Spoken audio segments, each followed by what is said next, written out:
In the external universe there is ceaseless turmoil, change and unrest. At the heart of all things there is undisturbed repose. In this deep silence dwelleth the eternal.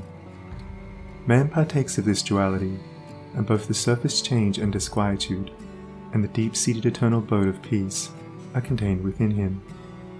As there are silent depths in the ocean which the fiercest storm cannot reach, so there are silent, holy depths in the heart of man which the storms of sin and sorrow can never disturb. To reach this silence, and to live consciously in it, is peace. Discord is rife in the outward world, but unbroken harmony holds sway at the heart of the universe. The human soul, torn by discordant passion and grief, reaches blindly toward the harmony of the sinless state, and to reach this state, and to live consciously in it, is peace. Hatred severs human lives, fosters persecution, and hurls nations into ruthless war. Yet men, though they do not understand why, retain some measure of faith in the overshadowing of a perfect love, and to reach this love, and to live consciously in it, is peace. And this inward peace, this silence, this harmony, this love, is the kingdom of heaven, which is so difficult to reach because few are willing to give up themselves and to become as little children. Heaven's gate is very narrow and minute. It cannot be perceived by foolish men, blinded by vain illusions of the world, e'en the clear-sighted who discern the way, and seek to enter, find the portal barred, and hard to be unlocked. Its massive bolts are pride and passion, avarice and lust. Men cry peace, peace, where there is no peace, but on the contrary, discord, disquietude and strife.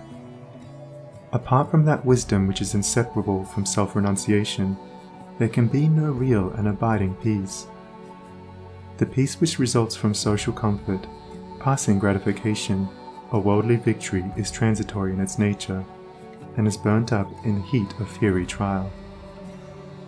Only the peace of heaven endures through all trial, and only the selfless heart can know the peace of heaven. Holiness alone is undying peace.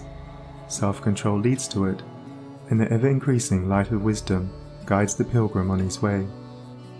It is partaken of in a measure as soon as the path of virtue is entered upon, but it is only realized in its fullness when self disappears in the consummation of a stainless life.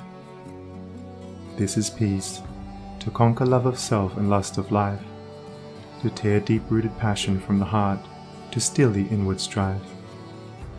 If, O reader, you would realize the light that never fades, the joy that never ends, and the tranquility that cannot be disturbed, if you would leave behind forever your sins, your sorrows, your anxieties and perplexities, if, I say, you would partake of this salvation, this supremely glorious life, then conquer yourself. Bring every thought, every impulse, every desire into perfect obedience to the divine power resident within you. There is no other way to peace but this, and if you refuse to walk it, your much praying and your strict adherence to ritual will be fruitless and unavailing, and neither gods nor angels can help you. Only to him that overcometh is given the white stone of the regenerate life, on which is written the new and ineffable name. Come away, for a while, from external things, from the pleasures of the senses, from the arguments of the intellect, from the noise and the excitements of the world, and withdraw yourself into the inmost chamber of your heart, and there, free from the sacrilegious intrusion of all your selfish desires, you will find a deep silence, a holy calm, a blissful repose, and if you will rest there a while in that holy place, and will meditate there, the faultless eye of truth will open within you, and you will see things as they really are. This holy place within you is your real and eternal self. It is the divine within you, and only when you identify yourself with it can you be said to be clothed in your right mind. It is the abode of peace, the temple of wisdom, the dwelling place of immortality.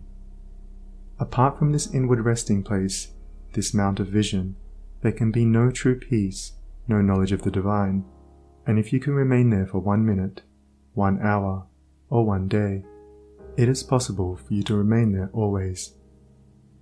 All your sins and sorrows, your fears and anxieties are your own, and you can cling to them or you can give them up. Of your own accord you cling to your unrest. Of your own accord you can come to abide in peace. No one else can give up sin for you. You must give it up yourself. The greatest teacher can do no more than walk the way of truth for himself, and point it out to you. You must walk it for yourself. You can obtain freedom and peace alone by your own efforts, by yielding up that which binds the soul, and which is destructive of peace. The angels of divine peace and joy are always at hand, and if you do not see them, and hear them, and dwell with them, it is because you shut yourself out from them, and prefer the company of the spirits of evil within you. You are what you will to be, what you wish to be, what you prefer to be. You can commence to purify yourself, and by so doing can arrive at peace, or you can refuse to purify yourself, and so remain with suffering. Step aside, then, come out of the fret and fever of life, away from the scorching heat of self, and enter the inward resting place where the cooling airs of peace will calm, renew, and restore you. Come out of the storms of sin and anguish. Why be troubled and tempest-tossed when the haven of peace, of God, is yours? Give up all self-seeking, give up self, and lo, the peace of God is yours. Subdue the animal within you, conquer every selfish uprising, every discordant voice, transmute the base metals of your selfish nature into the unalloyed gold of love, and you shall realize the life of perfect peace. Thus subduing, thus conquering, thus transmuting, you will, O reader, while living in the flesh, cross the dark waters of mortality, and will reach that shore upon which the storms of sorrow never beat, and where sin and suffering and dark uncertainty cannot come. Standing upon that shore, holy, compassionate, awakened, and self-possessed and glad with unending gladness, you will realize that never the Spirit was born, the Spirit will cease to be never. Never was time it was not, end and beginning are dreams. Birthless and deathless and changeless remaineth the Spirit forever. Death hath not touched it at all, dead though the house of it seems. You will then know the meaning of sin, of sorrow, of suffering, and that the end thereof is wisdom, will know the cause and the issue of existence, and with this realization you will enter into rest, for this is the bliss of immortality, this is the unchangeable gladness, this the untrammeled knowledge, undefiled wisdom, and undying love, this, and this only, is the realization of perfect peace. O thou who wouldest teach men of truth, hast thou passed through the desert of doubt? Art thou purged by the fires of sorrow? Hath Ruth the fiends of opinion cast out of thy human heart?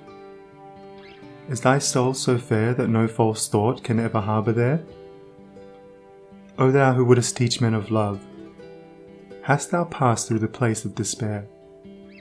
Hast thou wept through the dark night of grief? Does it move thy human heart to pitying gentleness, looking on wrong and hate and ceaseless stress? O thou who wouldest teach men of peace, hast thou crossed the wide ocean of strife? Hast thou found on the shores of the silence release from all the wild unrest of life?